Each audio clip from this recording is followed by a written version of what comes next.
I read this play back in 2012, and it always stuck with me. I always, even that was even before I wanted to be a director, or thought I wanted to go into art making. And it always sat in the back of my mind and kept on coming up and being like, hello, is it time yet? And I was like, I don't know, maybe not now. And it just kept coming back.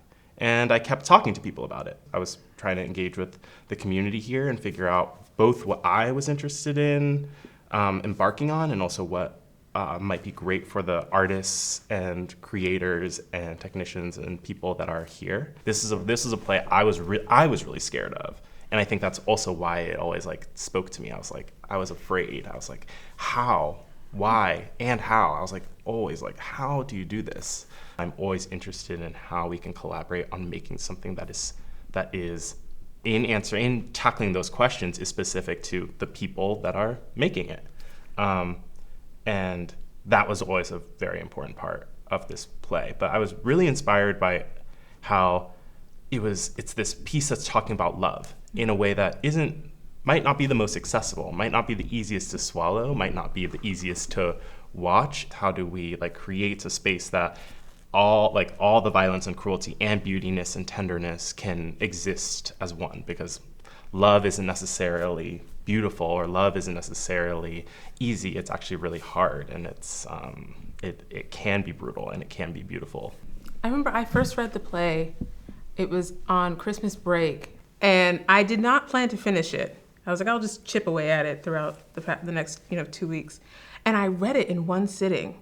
I just couldn't put it down.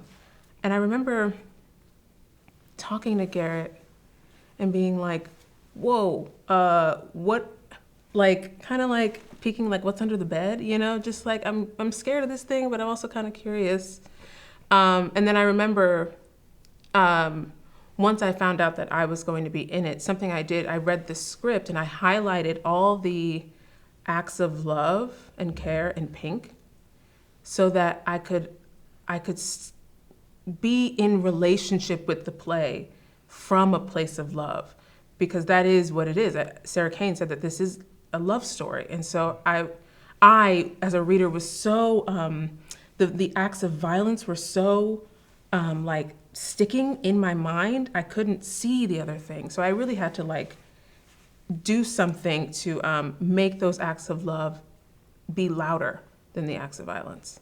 And that was really useful. I remember being so affected by your energy in our conversation. There was like such depth behind it. So even in my like what's going on, I think I soaked that up as like inspiration, like to really dig down deep into the text and really like figure out what's going on, like what are these relationships?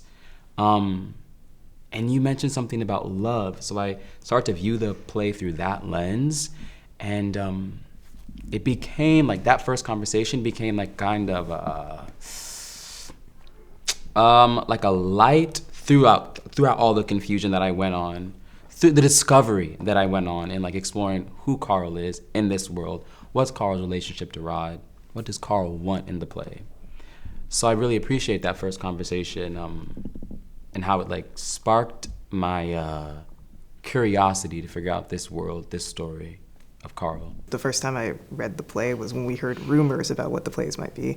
And so I picked it up in New York on the train back to New Haven, and I just sat and read it, and I felt so outside of my body and my life, like being a person on the train. And like, nobody knows that I just read this crazy thing. But that being said, it's definitely good practice, because I don't think there's any other way to prepare for things like that without just doing them. So I had a lot of questions for Garrett about, what they thought of the world of the play, what their vision kind of was overall for the design, not just costume specific, but also just the entire world itself. And when it comes down to it, costume design is a lot about the people in the play. So just figuring out who these people are, where they came from, kind of all those minute details that might not actually be in a play, but you have to establish to start building a character in a world that makes sense. And then that extends into conversations I would later have with Karl and Whitney and the other cast members as you continue building the costumes. One of my first responses to the play, I had read some of Sarah Kane's work in undergrad, was fear, but like an exciting kind of fear, like the kind that I wanted to dive into. I was like, oh, I've never been so like afraid to do something, but in a fun way, like in a generative way, and to like challenge myself not to like let that block me. And I think the world of the play is related to that too, that it's a really sparse script on one level, but there are just like secrets in these like one syllable words and short sentences and people's lives that are on the page and are in the imaginative world that started with Garrett and kind of proliferated as each person touched it. And I thought that was so exciting.